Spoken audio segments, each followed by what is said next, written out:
Hello guys, welcome to my YouTube channel Murli classes. अपन की जो मैथ्स की सीरीज़ चल रही थी उसमें अपन आज नेक्स्ट वाला जो सैम्पल पेपर है मैथ्स का वो सॉल्व करेंगे। ये जो सैम्पल पेपर है वो इसी ईयर का है, तो चलिए देखते हैं। सबसे पहले इसमें अपन पढ़ेंगे जनरल इंस्ट्रक्शंस। फर्स्ट पॉइंट है इसका, this questions paper has 5 section A B C D and E। सबसे पहले तो आपको जो ये सैम्पल पेपर है इसके अंदर 5 सेक्शन है। सेक्शन ए से लेकर सेक्शन ई तक है। और देख लीजिए यहाँ पे टाइम ड्यूरेशन दे रखा है आपको 3 आवर्स का, और मैक्सिमम मार्क्स कितने हैं 80 मार्क्स का है। नेक्स्ट सेकंड पॉइंट है आपका, section A has 20 multiple choice questions MCQ caring 1 marks each. और आपको जो सेक्शन नंबर ए है उसमें आपको 20 मल्टीपल चॉइस क्वेश्चन दे रखे हैं, मतलब MCQ दे रखे हैं, जो सारे 1 से लेकर 20 तक के जो क्वेश्चन है वो 1 मार्क्स के ही हैं। ठीक है। पॉइंट नंबर जो थर्ड है वो है सेक्शन नंबर बी। उसमें बोल रहा है ये कि 5 शॉर्ट आंसर्स दे रखे हैं type questions caring 2 marks. 2 marks के क्वेश्चन आंसर है यहाँ पर। ठीक है। सेक्शन नंबर जो सी है उसके अंदर 6 क्वेश्चन है जो कितने मार्क्स के, 3 मार्क्स के। सेक्शन नंबर जो डी है उसमें 4 लॉन्ग आंसर्स क्वेश्चन हैं जो 5 मार्क्स के हैं। और सेक्शन नंबर जो ई है उसमें 3 केस बेस्ड स्टडी क्वेश्चन हैं आपके। ठीक है। उसके बाद इसने बोला पॉइंट नंबर 7 में, all questions are compulsory however in internal choice in 2 questions of 2 marks, 2 questions of 3 marks and 2 questions of 5 marks has been provided. अब इसमें ये क्या बोल रहा है कि आपको सारे क्वेश्चंस जो हैं वो कंपलसरी करने हैं, लेकिन जिसके अंदर आपको चॉइस दे रखी है 2 में से उसमें से एक ही करना है। ठीक है। 8th पॉइंट ये कह रहा है कि आपको इसमें पाई की जो वैल्यू है 22/7 ले रखी है। ठीक है। चलिए सेक्शन नंबर ए उसमें स्टार्ट करते हैं। Question number first, if two positive integers p and q can be expressed as p equals to ab square and q equals to a cubic b, जहाँ पर a b being prime numbers, then LCM p and q is। इस question में देखिए इसने क्या बोला कि आपको 2 पॉजिटिव इंटीजर्स दिए हुए हैं p एंड q, जहाँ पर आपको p की वैल्यू भी गिवन है, Q की वैल्यू भी गिवन है। ठीक है।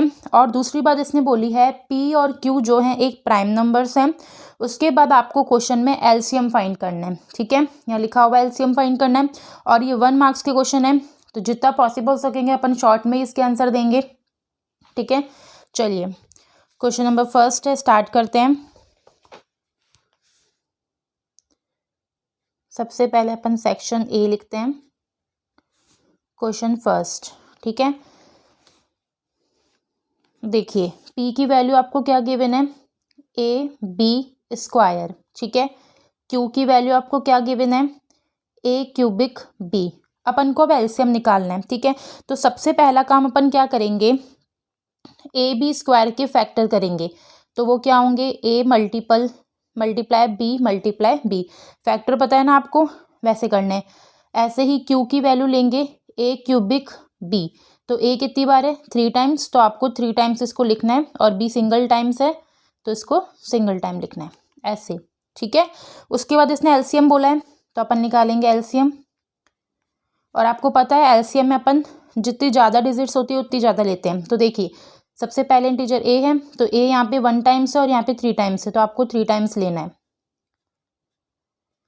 ठीक है। ऐसे ही b है दूसरा, तो b यहाँ पे 1 टाइम्स है, यहाँ पे 2 टाइम्स है, तो आपको 2 टाइम वाला लेना है। तो इसको पावर में चेंज करेंगे तो क्या होगा, a क्यूबिक b स्क्वायर। तो इसका जो सही जो वैल्यू है वो है c पॉइंट। ठीक है। c आंसर इसका क्या होगा, सही होगा। क्लियर। देखिए c पॉइंट इसका क्या है, सही है। क्लियर हुआ फर्स्ट क्वेश्चन। चलिए नेक्स्ट सेकंड क्वेश्चन पे आते हैं। सेकंड क्वेश्चन है, what is the greatest possible speed at which a man can walk 52 kilometers and 91 kilometers in an extended number of hours।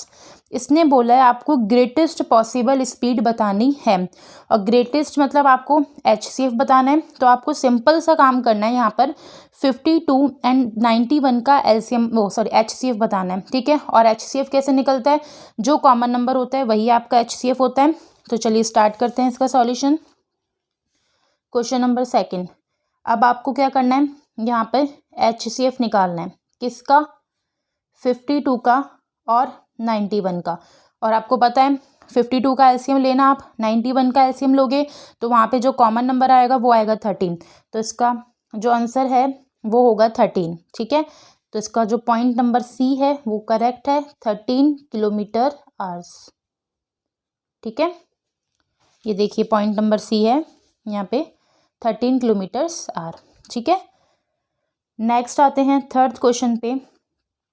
Third question देखिए क्या है, if 1 0 of the quadratic polynomials x square plus 3x plus के is 2। ये कह रहा है ये जो आपके पास क्वाड्रेटिक पॉलिनोमियल है इसका आंसर है 2, देन द वैल्यू ऑफ के। आपको इसमें से के की वैल्यू फाइंड करनी है। ठीक है, क्वेश्चन थर्ड, सबसे पहले अपन इक्वेशन पुट करेंगे, x square plus 3x plus के, इसने क्या बोला, और इक्वल्स टू में 0, क्वाड्रेटिक इक्वेशन है तो 0 आएगा। यहाँ पे इसने आंसर क्या दिया है, 2 दिया है, तो अपन को x की जगह 2 की वैल्यू पुट करनी है। तो यहाँ पे 2 का स्क्वायर प्लस 3 मल्टीप्लाई 2 प्लस के की वैल्यू एज इट इज के, 2 2 ज़ा 4, 3 2 ज़ा 6 प्लस के इक्वल्स टू 0। इसको अपन सम करेंगे तो क्या आएगा 10।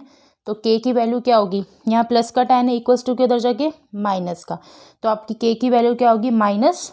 तो देखते हैं -10 कहीं है क्या ऑप्शन में, तो देखिए ये रहा बी। ठीक है, -10 इसका आंसर हो जाएगा, तो इसका बी पॉइंट इज करेक्ट, -10। ठीक है, नेक्स्ट फोर्थ क्वेश्चन पे आते हैं। क्वेश्चन नंबर फोर्थ है, graphically the pair of equation given by, ये आपको दो इक्वेशन गिवन है, रिप्रेजेंट 2 लाइन्स विच आर, अपन को बताना है कि ये जो दोनों पेयर हैं आपके जो इक्वेशन के, वो कहाँ पे इनकी लाइन रिप्रेजेंट होगी, क्या इंटरेक्ट करेगी एक दूसरे को एक पॉइंट पर, या पैरेलल होगी, या कॉन्सिडेंट होगी, या इंटरेक्टिंग एट एक्चुअली 2 पॉइंट्स, यहाँ पे 2 पॉइंट्स पे इंटरेक्ट करेगी। तो पहले सॉल्व करेंगे तभी अपन को पता चलेगा। ठीक है, तो सॉल्व करते हैं इसको। सबसे पहले अपन इक्वेशन उतारेंगे, 6x - 3y plus 10 = 0। Second equation है 2x - y प्लस 9 = 0। और ये कैसे पता चलेगा कि ये इंटरेक्ट कर रही है एक पॉइंट पर, 2 पॉइंट पर इंटरेक्ट कर रही है या नहीं करती है इंटरेक्ट, या पैरेलल है, तो वो अपन को फॉर्मूले से पता चलता है। वो जो फॉर्मूला था ना A1/A2 वाला, उसी से। तो सबसे पहले अपन का काम है कि A1 निकालेंगे। ठीक है, A1 क्या होगा 6, ऐसे ही B1 क्या होगा -3, C1 क्या होगा 10।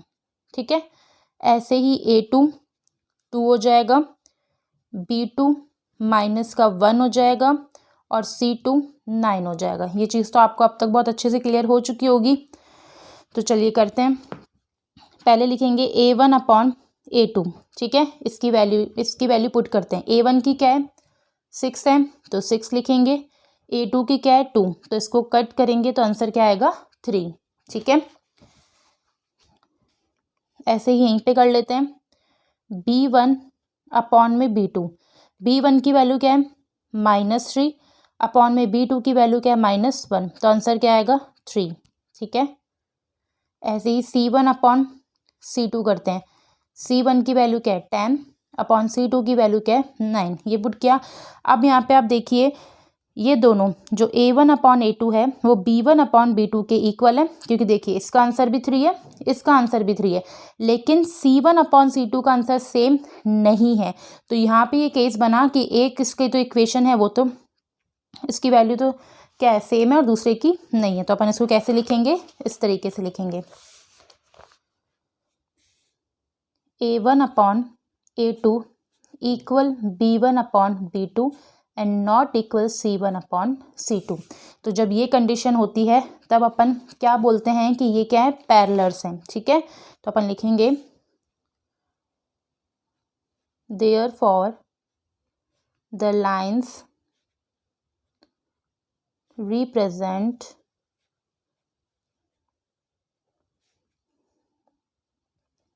the equations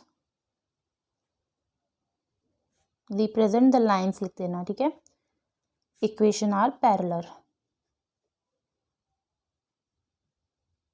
ठीक है।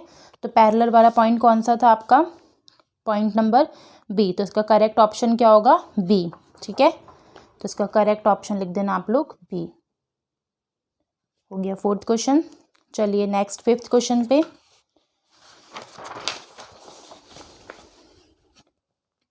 क्वेश्चन नंबर फिफ्थ है, if the quadratic equation x square plus 4x plus k equal 0 has real and equal roots. ये कह रहा है आपकी जो ये इक्वेशन है इसके जो रियल और स्क्वायर इक्वल रूट्स हैं, इन दोनों के रियल और इक्वल रूट्स हैं। तो आप बताइए कि के की जो वैल्यू आएगी वो किसके इक्वल आएगी, ग्रेटर देन आएगी या लेस देन आएगी, वो आपको बतानी है। ठीक है, चलिए स्टार्ट करते हैं। तो पहले तो अपन इसकी इक्वेशन लिखेंगे, x square plus 4x plus k equal क्या हो जाएगा, 0। ठीक है, तो सबसे पहले यहाँ पे अपन देखेंगे ए क्या है, ए यहाँ पे क्या हो जाएगा 1, बी क्या हो जाएगा 4, सी क्या हो जाएगा के। ठीक है, तो चलिए अब फॉर्मूला लिखते हैं। फॉर्मूला क्या था इसका, बी स्क्वायर माइनस 4ac। ठीक है, तो बी की वैल्यू क्या है आपके पास 4, तो 4 का स्क्वायर करेंगे माइनस 4 मल्टीप्लाई ए की वैल्यू क्या है 1 और सी की वैल्यू क्या है के। ठीक है, तो अब इसको सॉल्यूशन करते हैं, 16 माइनस 4k। ठीक है, अब अपन को पता है कि जो गिवन इक्वेशन है, given equation will have real and equal root। यही बोला है क्वेश्चन में अपन को कि जो इक्वेशन आपको गिवन है वो क्या है, रियल और इक्वल रूट पे है। तो आपको पता है जब ये ऐसी कंडीशन आती है तब अपन क्या लिखते हैं। ठीक है, तब अपन की जो वैल्यू होती है वो होती है d ग्रेटर देन होगा 0 से। ठीक है, तो d की वैल्यू पूरी क्या निकली थी अपन की, ये, तो लिखते हैं अपन 16 माइनस 4k और ये ऐसे। ठीक है, अब अपन को इसको साइन को चेंज करना है, क्यों, क्योंकि अपन को यहाँ पे जो k की वैल्यू है वो पॉजिटिव चाहिए। तो k की वैल्यू पॉजिटिव करने के लिए, और कैसे पॉजिटिव, ये यहीं इसी स्पेस पे रहे और अपन को वैल्यू भी पॉजिटिव मिल जाए, तब अपन क्या करेंगे, इस साइन को ही अपन क्या करेंगे, चेंज कर देंगे। ठीक है, तो देखिए 4k प्लस 16 साइन चेंज कर दिया, तो सारी वैल्यू भी क्या हो जाएंगी, पॉजिटिव हो जाएंगी और साइन चेंज हो जाएगा। ठीक है, तो अपन 4k को तो एज इट इज लिखेंगे, ये प्लस का है तो यहाँ पे क्या हो जाएगा, यहाँ पे जाके देखेंगे तो इक्वल्स टू के अदर तो वैसे भी अपन नहीं ले रहे। ठीक है, क्योंकि अपन ने क्या किया है, देखिए मैं वापस से समझाती हूँ। अपन को यहाँ पे साइन चेंज करना था किसका, इसका। तो अगर आपको ऐसे करना है तो ऐसे कीजिए, नहीं तो डायरेक्ट कर सकते हैं आप। डायरेक्ट में भी देखिए क्या स्टेप होगा इसका, इसको आप काट सकते हैं, डायरेक्ट वाला भी कर सकते हैं। डायरेक्ट वाला कैसे है, यहाँ पे आप 4k को तो एज इट इज़ कीजिए, यहाँ साइन चेंज कर दीजिए और इसको यहाँ ट्रांसफ़र कर दीजिए। ठीक है, तो डायरेक्ट भी हो जाएगा, क्योंकि आपके ये MCQ बेस्ड क्वेश्चन है, तो आप जितना डायरेक्ट होंगे चूँकि आंसर आपका क्या आ जाएगा उतना ही जल्दी आएगा। ठीक है, तो अब k की वैल्यू क्या हो जाएगी, ये डिवाइड में चला जाएगा तो k रूट।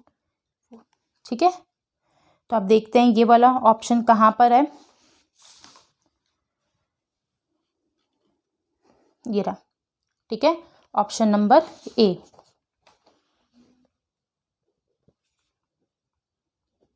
चलिए नेक्स्ट सिक्स्थ क्वेश्चन पे आते हैं।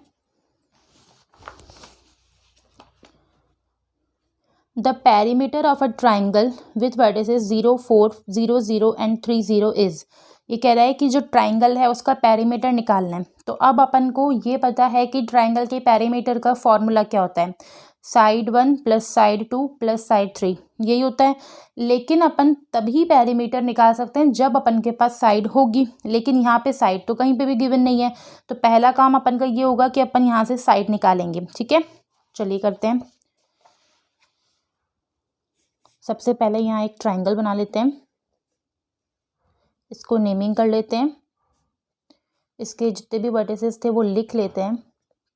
पहला क्या था, 0, 4, 0, 0 एंड 3, 0, यही था। तो सबसे पहले डिस्टेंस का फॉर्मूला लगाएंगे तो अपन को साइड मिल जाएगी।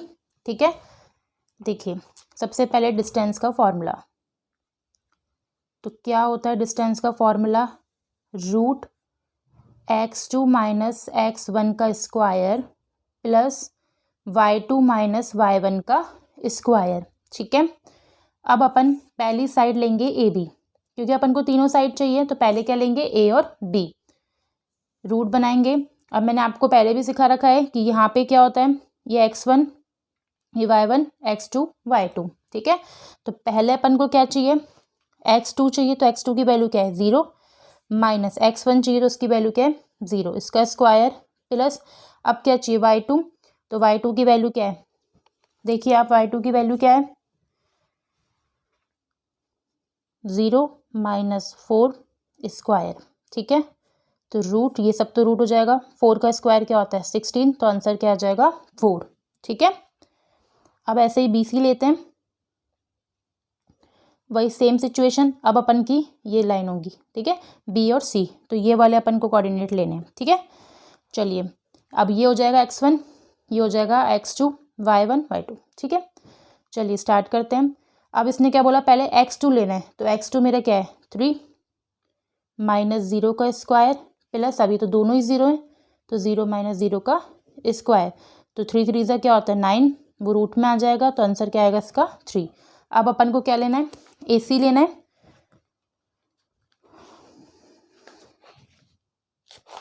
चलिए अब अपन लेते हैं ए और सी, फिर से रूट, तो अब अपन के जो कोऑर्डिनेट यहाँ पे मैं बना लेती हूँ एक बार और,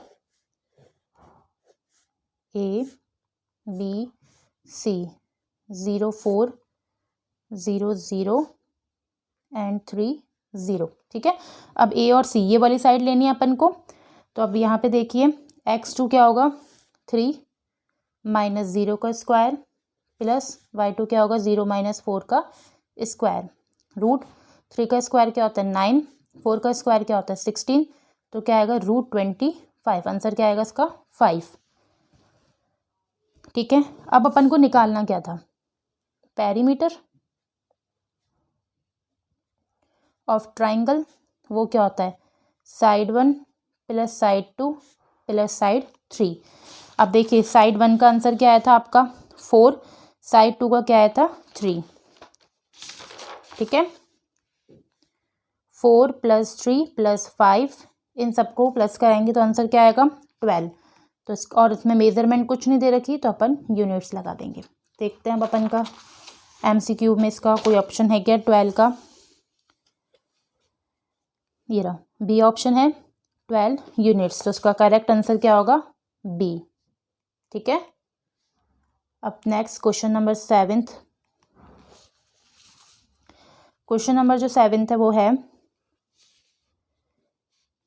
in triangle ABC and DEF, इसने कहा दो ट्राइंगल है आपके पास, एक तो ABC है और DEF है, इसमें AB अपॉन DE है और इक्वल किसके BC अपॉन FD के, तो then they will be the similar when, तो इसमें और क्या सिमिलर होगा, ये सारे एंगल्स में से बताने। ठीक है, इन सारे, चलिए अब इसने क्या बोला था ABC, तो ABC का एक एंगल बना देंगे ABC, दूसरा इसने ट्राइंगल क्या बोला DEF, ये बना दिया। अब इसमें देखिए आपको इसने क्या बोला है AB अपॉन में DE इक्वल्स BC अपॉन में FD, तो AB का है यहाँ, इसके इक्वल कौन है DE, वो लिख दिया, BC ये रहा, इसके इक्वल कौन है FD। ठीक है, तो ऐसे पहले शो कर लेंगे। अब अपन देख रहे हैं यहाँ पे किसकी दोनों साइड्स क्या हैं इक्वल हैं, तब अपन लिखेंगे दे will be similar if the middle angle is equal। ठीक है, आपको पता है जब इनके जो साइड्स होती है वो सिमिलर होंगी, मतलब सेम होती है, तो इनका मिडिल का जो एंगल है वो भी सेम होगा। तो देखिए इन दोनों साइड के बीच में एंगल मिडिल कौन सा है B, ऐसे ही इन दोनों के बीच में एंगल मिडिल कौन सा है D, तो अपन क्या लिखेंगे एंगल B जो है वो इक्वल किसके होगा एंगल D के।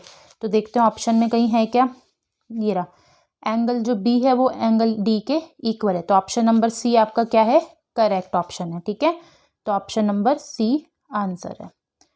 8th करते हैं। 8th में देखिए क्या है, in which ratio the y axis divide the line segment joining the points 5 and -6 and -1 and -4।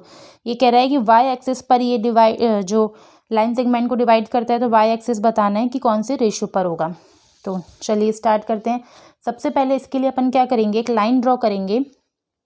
ठीक है, यहाँ पे अपन ए पॉइंट ले लेते हैं कोई, यहाँ बी और मिडिल पी पॉइंट ले लेते हैं। ठीक है, इसने क्या बोला, एक पॉइंट आपका क्या है 5 और -6 है, दूसरा पॉइंट आपका क्या है -1 और -4 है, और जो मिड वाला पॉइंट है वाई एक्सिस पर देखना है। तो यानी कि आपको इस चैप्टर में पता होगा कि वाई एक्सिस पर लेते हैं या एक्स एक्सिस पर लेते हैं तो इसके अपोजिट वाला क्या होता है, 0 हो जाता है। तो यहाँ पे वाई पे लेना है तो एक्स क्या हो जाएगा, 0।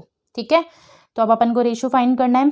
तो इसका फॉर्मूला क्या था, x equal m1x2 plus m2x1 upon m1 plus m2। और यहाँ पे अपन क्या लेते हैं, ratio, let ratio is equals to k ratio 1। ठीक है, करें स्टार्ट। देखिए अब सॉल्यूशन कैसे करना है, x की वैल्यू क्या है 0, m1 क्या है आपका k, मल्टीप्लाई x2 क्या है आपका, देखिए x2 ये वाला -1 प्लस m2 क्या है 1 मल्टीप्लाई x1 क्या है 5। ठीक है, अपॉन में इन दोनों का सम। ठीक है, तो k + 1। क्लियर हुआ। चलिए अब आगे देखते हैं इसमें क्या होगा। तो 0 इक्वल्स टू k को -1 से मल्टीप्लाई कराना था तो आंसर क्या आएगा, -k + 5 अपॉन में आंसर क्या था अपन का, k + 1। ठीक है, तो अब देखिए k + 1 0 से मल्टीप्लाई होगा तो इसका आंसर क्या आएगा, 0 ही आएगा। ठीक है, तो मैंने लिखा 0 इक्वल्स टू -k + 5। क्लियर है। अब देखिए अब मैं क्या करूँगी, इसको इक्वल्स टू के उधर लेके जाएंगे, तो अगर k इधर माइनस का है तो इक्वल्स टू के इधर क्या होगा, प्लस का। तो k की वैल्यू क्या आ गई 5, और अपन ने रेशो क्या एज्यूम किया था, k रेशो 1, तो k की वैल्यू क्या आई 5 रेशो 1। तो इसका आंसर क्या हो जाएगा, 5 रेशो 1। देखते हैं इसका ऑप्शन है क्या, ये रहा 5 रेशो 1, तो बी ऑप्शन इज करेक्ट। ठीक है, तो option number B. Next question number जो है 9th क्वेश्चन है कि in the figure if PA and PB are tangents to the circle with centre O। ये क्या बोल रहा है इस क्वेश्चन में कि जो यहाँ पर PA है एंड PB है, ये कोई पॉइंट है सेंटर का O, उस पर टेंजेंट लिए हैं, सच दैट APB ये क्या है 50 डिग्री एंगल है, देन OAB इस एंगल को अपन को क्या करना है, फाइंड करना है। ठीक है, चलिए पहले अपन लिखेंगे इन क्वाड्रिलेटर OAPB। ठीक है, पूरा लेंगे एक बार। अब देखिए यहाँ पे क्या है, जब आपको पता है अच्छे से, जब टेंजेंट होता है तो वो क्या होता है 90 डिग्री का एंगल शो करता है। तो देखिए एक एंगल क्या है 50 डिग्री, एक क्या है 90 डिग्री, ये वाला भी क्या है 90 डिग्री, और अपन को क्या निकालना है AOB। पहले ये निकालेंगे तभी तो इसका हाफ करेंगे। ठीक है, तो अपन लिखेंगे 50 डिग्री + 90 डिग्री + 90 डिग्री और एंगल AOB इक्वल 4 एंगल्स हैं तो टोटल क्या होता है 360। अब इन तीनों को क्या करेंगे प्लस, तो आंसर क्या आएगा 230। ठीक है, plus angle AOB equal 360 degree. ठीक है, अब अपन एंगल AOB को तो यहीं पे रहने देंगे, इक्वल 360। ये क्या है प्लस का, तो क्या हो जाएगा माइनस का, तो आंसर क्या आएगा 130 डिग्री। ठीक है, अब अपन लेंगे इन ट्राइंगल AOB। ठीक है, इन ट्राइंगल AOB देखिए ये रहा ट्राइंगल, कौन सा है AOB, इस वाले देखिए AOB यहाँ पे, तो एंगल O वाला लेना है। ठीक है, तो देखिए तो यहाँ पे देखो ए ओ बी है, तो यहाँ पे आपको पता है जो यहाँ पे ए ओ बी है, मिड है ये, तो इसका ओ ए इक्वल्स टू क्या होगा, ओ बी होगा। तो वही अपन लिखेंगे ओ ए इक्वल ओ बी होगा, बिकॉज इज रेडियस है। तो मैं अब इसको एक एज्यूम कर लेती हूँ कि ये एंगल 1 है और ये एंगल 2 है, ठीक है। अब लेते हैं इसमें तीनों में, तो एंगल 1 प्लस एंगल 2 प्लस ए ओ बी इक्वल 180 डिग्री, ठीक है। कैसे लिया मैंने, देखिए मैंने ये ट्रायंगल लिया है ए ओ बी का, ठीक है, ए ओ बी का ट्रायंगल लिया है। इसमें से मेरा ये वाला जो है वो 130 का गिवन है मुझे, ए ओ बी, और ये दोनों मैंने क्या एज्यूम किए, एंगल ए इसको किया है, एंगल बी इसको किया है, ठीक है। अब देखिए, अब मैंने जब बोला कि ओ ए इक्वल है ओ बी के, और इस पर जो एंगल बन रहे हैं वो 1 और 2 हैं, तो मैं ये भी बोल सकती हूँ कि ये दोनों आपस में इक्वल होंगे, ठीक है। तो मैं अगर एंगल 1 अपनी जगह और एंगल 2 की जगह भी 1 लिख देती हूँ बिकॉज ऑफ इक्वल, और ए ओ बी कितना है 130 डिग्री इक्वल्स क्या होगा 180, इन दोनों को प्लस करेंगे तो क्या होगा 2 एंगल 1 प्लस 130 इक्वल 180, तो 2 एंगल 1 इक्वल क्या हो जाएगा 180, ये प्लस का है तो क्या हो जाएगा माइनस का, इक्वल 50 डिग्री। तो एंगल 1 तो इधर ही रहेगा, ये क्या मल्टीप्लाई में, तो कहाँ चला जाएगा डिवाइड में। तो एंगल 1 कितना है आपके पास 25 डिग्री, और एंगल 1 पे कौन सा था ओ ए बी था, तो एंगल ओ ए बी कितना निकला आपका 25 डिग्री। एक बार ऑप्शन मैच करते हैं, देखिए ऑप्शन नंबर ये रहा 25 डिग्री, ओ ए बी ही तो बोला था इसने निकालने के लिए, ओ ए बी ये वाला, इसको मैंने क्या माना था 1 एंगल, तो 1 एंगल का आंसर कितना है अभी मेरे पास 25, तो ऑप्शन नंबर ए क्या है करेक्ट, ठीक है। क्वेश्चन नंबर 10 है, if sine A equals to 1/2, अब जो साइन ए की वैल्यू है वो क्या दे रखी है अपन को 1/2, then the value of sec A, अब यहाँ पे अपन को सेक ए की वैल्यू निकालनी है, ठीक है। चलिए इसका सॉल्यूशन देखते हैं। क्वेश्चन नंबर 10, सबसे पहले इसने क्या बोला है अपन को, साइन ए इक्वल्स टू 1/2, ठीक है, और अपन को फाइंड क्या करना है सेक ए, ठीक है। अब सबसे पहले अपन को यहाँ पे एक डायग्राम बनाना होगा, ट्रिग्नो में आपको पता है रेक्टेंगल ही बनता है, ए बी एंड सी, ठीक है। साइन ए इक्वल्स टू क्या होता है परपेंडिकुलर अपॉन में हाइपोटेनियस, यही होता है। तो यानी इसकी वैल्यू क्या दे रखी है 1/2, तो जो परपेंडिकुलर होगा वो क्या होगा 1, ठीक है, और हाइपोटेनियस क्या होगा 2, तो यानी ये 2 हो जाएगा, ठीक है।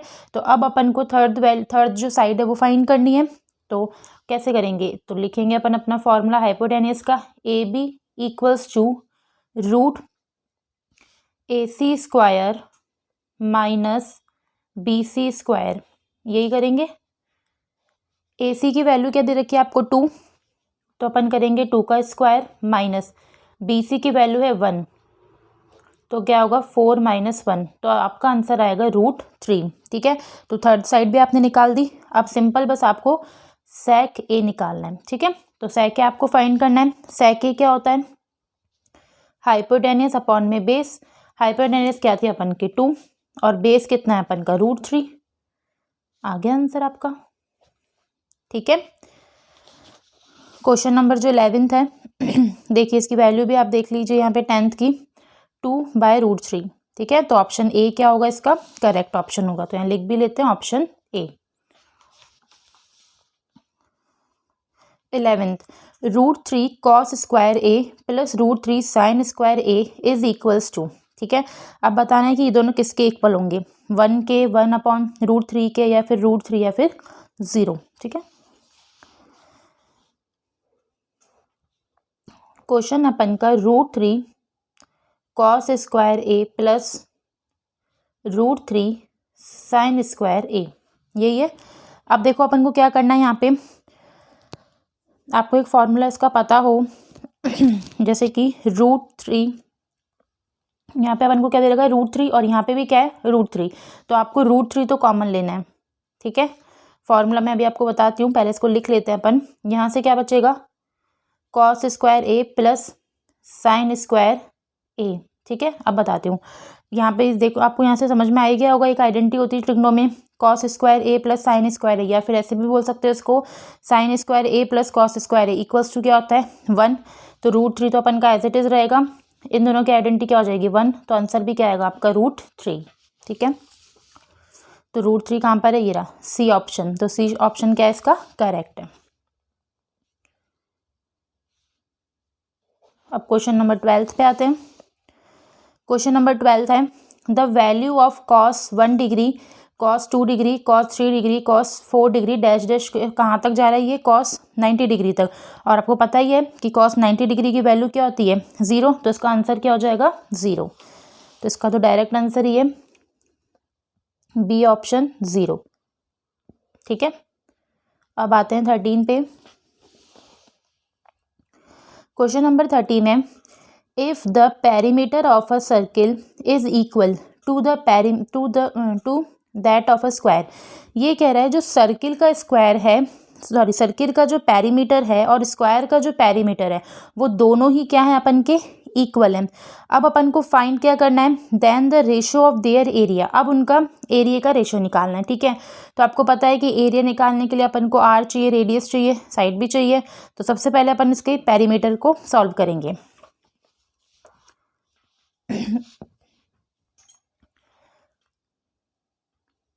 सर्किल की तो आपको पता है रेडियस होती है,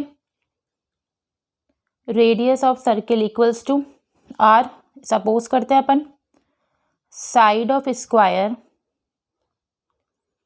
ये क्या सपोज करेंगे ए। ठीक है, अब अपन को इसने क्या लाइन बोली है, देखिए इसने बोला पेरीमीटर ऑफ सर्किल इक्वल है पेरीमीटर ऑफ स्क्वायर के। ठीक है, यही बोला इसने कि पेरीमीटर ऑफ सर्किल क्या है, इक्वल है किसके, पेरीमीटर ऑफ स्क्वायर के। अब इसका फॉर्मूला लगाएंगे पेरीमीटर ऑफ सर्किल। ठीक है, इसका फॉर्मूला क्या होता है 2πr, इसको सर्कमफ्रेंस भी बोलते हैं, 2πr इक्वल्स टू, दूसरा क्या था पेरीमीटर ऑफ स्क्वायर, इसका क्या होता है 4 मल्टीप्लाई साइड। ठीक है, अब क्या करना है अपन को 2πr तो एज इट इज लिखेंगे, 4 मल्टीप्लाई साइड, तो साइड अपन ने क्या एज्यूम करी थी, अभी ए एज्यूम करी थी, तो अपन क्या लिखेंगे मल्टीप्लाई ए। ठीक है, अब देखिए इस 2 से मैं ये 2 कट करूंगी तो मेरे यहाँ पे आंसर क्या बचेगा, यहाँ तो बचेगा πr और यहाँ क्या बचेगा 2a। ठीक है, अब मैंने इसको इधर कर दूंगी डिजिट को और इस पूरी डिजिट को इधर ले जाऊंगी, तो 2a इक्वल्स टू πr। ठीक है, अब a यहाँ पे रहने देते हैं, तो πr ये क्या है 2 के साथ मल्टीप्लाई में, तो कहाँ हो जाएगा डिवाइड में। ये हो गई अपन की इक्वेशन नंबर 1। अब अपन की साइड निकल के आ गई, साइड क्या निकली है πr अपॉन में 2, क्योंकि यहाँ पे अपन के पास कोई वैल्यू है ही नहीं जो अपन वैल्यू पुट करेंगे। ठीक है, अब इसने अपन को फाइंड क्या करने के लिए बोला, एरिया ऑफ सर्किल का रेशियो किसके साथ, एरिया ऑफ स्क्वायर के साथ। तो अपन लिखेंगे एरिया ऑफ सर्किल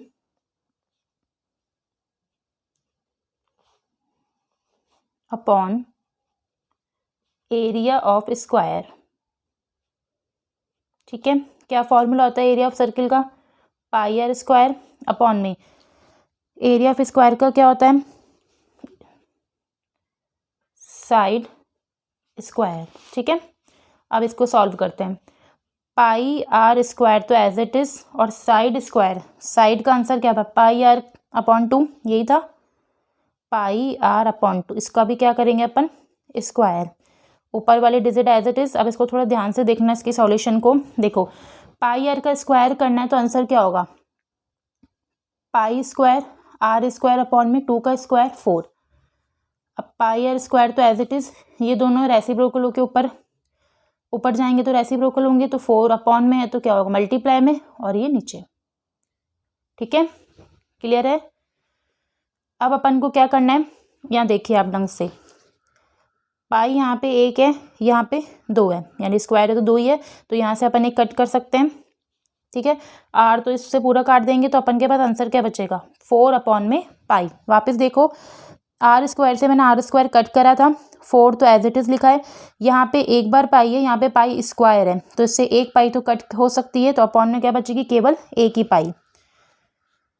अब अपन पाई की वैल्यू रखेंगे 22/7, इसको भी क्या करेंगे, रेसिप्रोकल, तो 7/22 हो जाएगा। अब इसको 2 के टेबल से कट करेंगे तो क्या आएगा, 2 के टेबल से 4 कट करो, 2 टाइम्स मल्टीप्लाई 7, 2 के टेबल से 22 कट करेंगे तो क्या आएगा, 11, तो 7 2 जा 14 अपॉन में 11। तो इसमें से अपन को क्या फाइंड करना था, इनका रेशो, तो रेशो क्या फाइंड हुआ है, 14:11। ठीक है, देखते हैं ऑप्शन है क्या इसका, ये रहा 14:11। ठीक है, बी ऑप्शन जो है वो करेक्ट है। क्लियर, चलिए नेक्स्ट 14 पे आते हैं।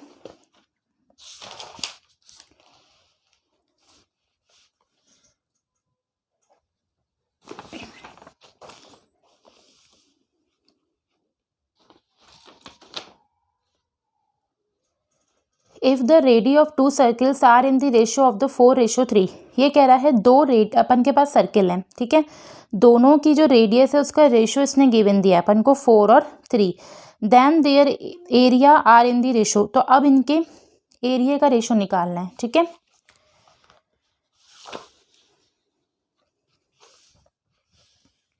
तो अपन लिखते हैं radius of first circle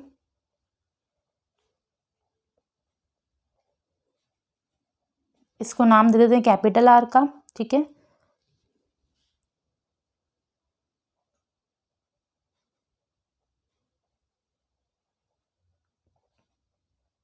radius of second circle इसको दे देते हैं कैपिटल आर का। अब इसने क्या बोला है अपन को, एरिया फाइंड करना है इनका। ठीक है, एरिया का ही तो रेशियो निकालना है, तो एरिया क्या होता है, पाई आर स्क्वायर, यही होता है। तो यहाँ पे अपन क्या लिखेंगे, फर्स्ट सर्किल का, तो फर्स्ट सर्किल का क्या होगा, पाई आर स्क्वायर अपॉन में पाई स्मॉल आर फिर स्क्वायर। ठीक है, तो पाई से पाई यहाँ पे कट जाएगा तो बचेगा क्या, आर स्क्वायर अपॉन में आर स्क्वायर, बड़े वाला जो आर था वो क्या था, इक्वल्स टू में यहाँ लिख देती हूँ 4, और ये क्या था 3। ठीक है, तो अपन क्या लिखेंगे, 4 का स्क्वायर अपॉन में 3 का स्क्वायर, तो आंसर क्या आएगा 16 अपॉन में 9, तो इसका रेशियो क्या आया 16:9। ठीक है, देखते हैं ऑप्शंस का, ये रहा सी ऑप्शन है 16:9, तो इसका करेक्ट आंसर क्या होगा, सी। नेक्स्ट आते हैं 15 पे। 15 है the total surface area of solid hemisphere of radius 7 centimetre is, अपन को सिंपल करना है, बस केवल इसमें क्या करना है, टोटल सरफेस एरिया निकालना है किसका, हेमिस्फेयर का, जहाँ पे रेडियस अपन को दे रखी है। और आप देखिए ऑप्शन में यहाँ पे हर ऑप्शन में पाई लगा हुआ है। ठीक है, इसका मतलब इसने जब सॉल्यूशन किया होगा ना तो पाई की वैल्यू बिल्कुल भी पुट नहीं की होगी, तभी इसका जो आंसर है वो पाई में ही आ रहा है। तो आपको भी नहीं करनी क्योंकि MCQ बेस्ड क्वेश्चन नहीं है। ठीक है,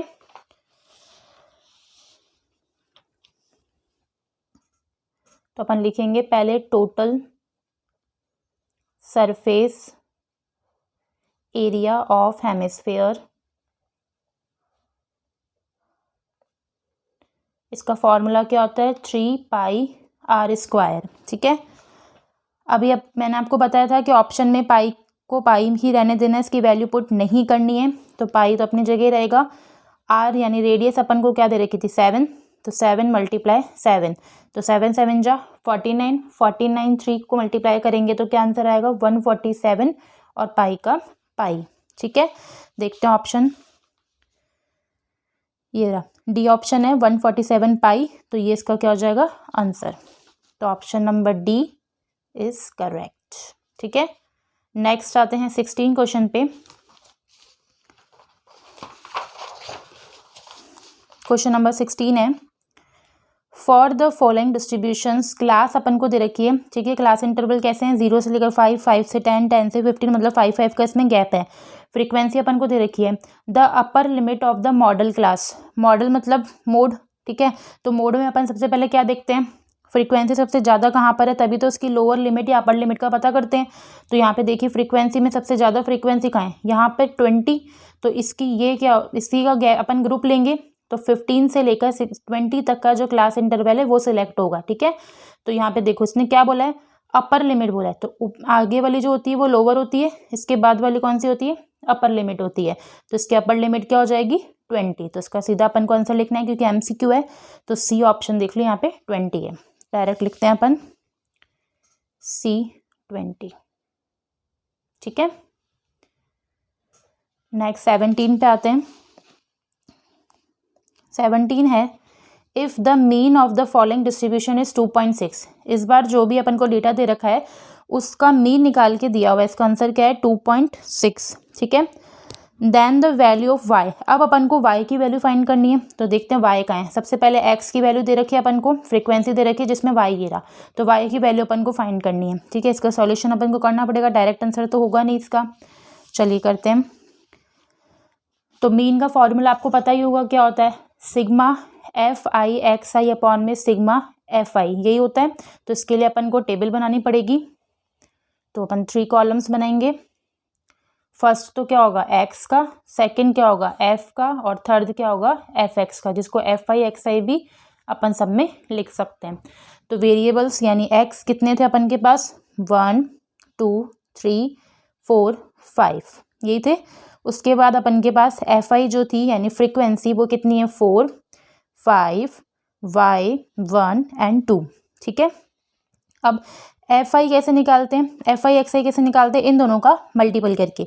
तो 1 इंटू 4 4, 2 इंटू 5 10, 3 और y को 3y, 4 1 ज़ा 4, 5 2 ज़ा 10। अब इसका भी सम करना है और इसका भी सम करना है। ठीक है, तो सिग्मा एफ आई लिखते हैं, इसको सम करते हैं। अब इसका 4 और 5 कितने होते हैं 9, 9 और 1 कितने होते हैं 10, 10 और 2 कितने होते हैं 12, 12 प्लस ये y भी था तो प्लस y लिखेंगे। ठीक है, ऐसे ही यहाँ पे करते हैं। 4 और 10 14, इसको मत लेना क्योंकि ये y है तो ये प्लस में ही जाएगा जैसे यहाँ पे गया है। तो 4 और 10 14, 14 और 4 कितने होते हैं 18, 18 और 10 कितने होते हैं 28, तो 28 प्लस 3y होगा। ठीक है, अब अपन को बस इसका फॉर्मूला लगाना है, फिर अपन का आंसर आ जाएगा।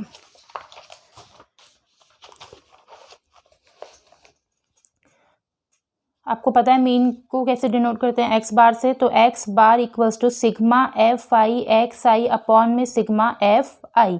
और अपन को देखो क्वेश्चन में मीन का आंसर क्या गिवन था 2.6 था, तो अपन वही लिखेंगे। तो यहाँ अपन ने लिखा 2.6 इक्वल्स एफ आई एक्स आई का आंसर क्या आया था अभी 28 प्लस 3y, और एफ आई का आंसर अभी क्या आया था 12 प्लस y।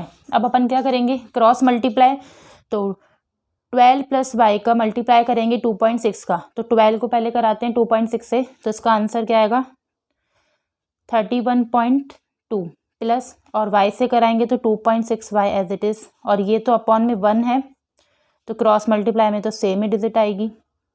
ठीक है, अब क्या करना है अपन को y डिजिट एक साथ कर लेते हैं और सिंगल डिजिट एक साथ करते हैं। तो ये 2.6y एज इट इज़, ये प्लस का था तो यहाँ के क्या हो जाएगा माइनस का, 28 यहाँ पे एज इट इज़, ये प्लस का था तो यहाँ पे माइनस का। ठीक है, तो 2.6 में से 3 लेस करेंगे या 3 में से 2.6 लेस करो तो क्या आएगा 0.4y, लेकिन माइनस का, इक्वल्स यहाँ भी माइनस का ही आंसर आएगा, तो यहाँ पे क्या आएगा 3.2। तो y की वैल्यू क्या हो जाएगी -3.2 अपॉन में -0.4, 0 से 0 क्या हो जाएगा कट हो जाएगा, तो इसका आंसर क्या आएगा आपके पास 8। तो y की जो वैल्यू निकलेगी वो निकलेगी आपकी 8। ठीक है, देखते हैं ऑप्शन, ये देखिए बी ऑप्शन क्या है इसका करेक्ट है। नेक्स्ट क्वेश्चन नंबर जो 18 है वो करते हैं।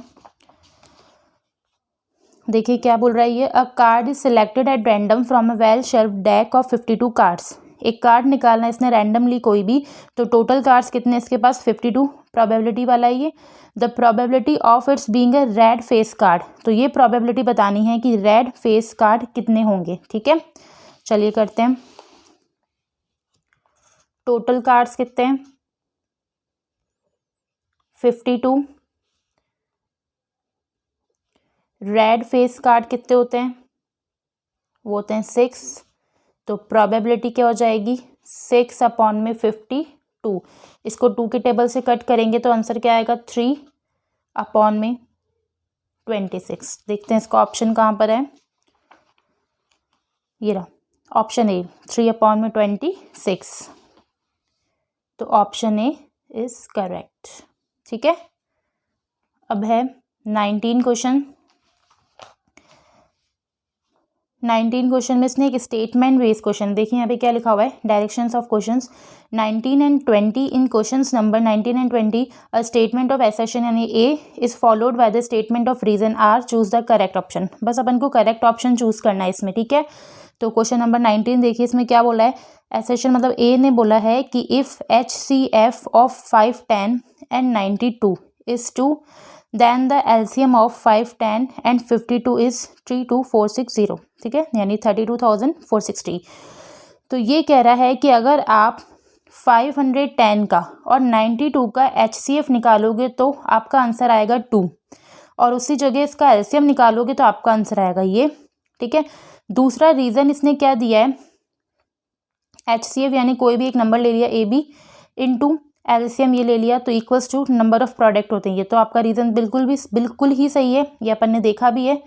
ठीक है, तो अब देखिए इसने क्या बोला है, फर्स्ट में both A and R are true and R is correct explanations of A। इसने क्या बोला है पहले ऑप्शन में कि A और R दोनों ही करेक्ट हैं। ठीक है, दूसरे ऑप्शन में क्या बोला है, A and R are true but reason R is not correct explanation. First वाले में बोला था कि A और R दोनों ही ट्रू हैं और R ने इसका करेक्ट एक्सप्लेनेशन दिया है। ठीक है, दूसरा पॉइंट इसने क्या बोला कि A और R दोनों ट्रू हैं बट R ने एक्सप्लेनेशन करेक्ट नहीं दिया है A का। सी पॉइंट इसने बोला है कि A is true but R is false. A तो करेक्ट ऑप्शन है लेकिन A का जो स्टेटमेंट है वो करेक्ट है लेकिन रीज़न सही नहीं है। डी वाले पॉइंट में क्या बोला, A गलत है बट R यानी रीज़न इसका सही है। तो यह इसका सही ऑप्शन होगा डी, क्योंकि रीज़न तो बिल्कुल करेक्ट है, ये आप भी देख सकते हैं। और A क्यों गलत है यहाँ पर, वो इसीलिए गलत है क्योंकि आप करके देख लेना कि 5, 10 का और 92 का HCF जो है वो 2 नहीं आता। ठीक है, तो यानी अपन का ऑप्शन नंबर डी इसका करेक्ट होगा। इसमें तो आपको डायरेक्ट ही लिखना है। अब आते हैं 20 पे, इसमें भी सेम यही है। ए में क्या दे रखा है, the ratio in which the line segment joining 2, -3 and 5 and 6 internally divide by x axis is 1:2। एक लाइन है, ठीक है, इसके वर्टिसेस यानी कि ज्वाइनिंग पार्ट इतने दे रखे हैं और इंटरनली डिवाइड करती है एक्स एक्सिस पर। रेशियो इसका क्या दे रखा है, 1:2 दे रखा है। ठीक है, रीज़न क्या है, क्योंकि इसका इंटरनल डिवीजन का फॉर्मूला ये होता है mx² प्लस nx1 अपॉन में m प्लस n और my2 प्लस ny1 अपॉन में m प्लस n। अब यहाँ पे आपने देखा होगा कि m और n की जगह m1 और m2 भी होता है। ठीक है, दोनों ही करेक्ट हैं। तो देखते हैं अब इसने क्या बोला है। ए पार्ट में ये कह रहा है, ए ऑप्शन में इसने कहा है both A and R are true and R is correct explanation of A। इसने बोला है कि A और R दोनों ही ट्रू हैं और R ने इसका करेक्ट एक्सप्लेनेशन दिया है। बी पॉइंट क्या बोला है, A and R are true but R is not correct explanation of A। ये कह रहा है इसमें ये दोनों ट्रू तो हैं लेकिन इसने करेक्ट एक्सप्लेनेशन नहीं दिया है। दूसरा इसने कहा है, सी पॉइंट में इसने कहा है कि A तो ट्रू है लेकिन जो इसका रीज़न है वो गलत है। डी पॉइंट में कहा है कि A जो है वो फॉल्स है लेकिन इस R यानी जो इसका रीज़न है वो ट्रू है। तो इसका करेक्ट ऑप्शन जो होगा वो होगा A। ठीक है, दोनों ही सही हैं।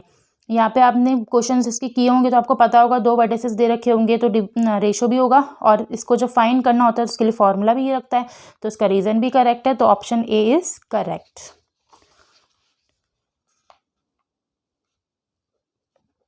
ठीक है, तो आज इस वीडियो में अपन ने सेक्शन ए जो है वो कंप्लीट किया है। नेक्स्ट वीडियो में अपन सेक्शन बी को कंप्लीट करेंगे। ठीक है, अगर आपको मेरी वीडियो अच्छी लगी तो प्लीज़ मेरे चैनल को सब्सक्राइब कीजिए और वीडियो को लाइक कीजिए एंड शेयर कीजिए। मिलते हैं नेक्स्ट वीडियो में। Thank you.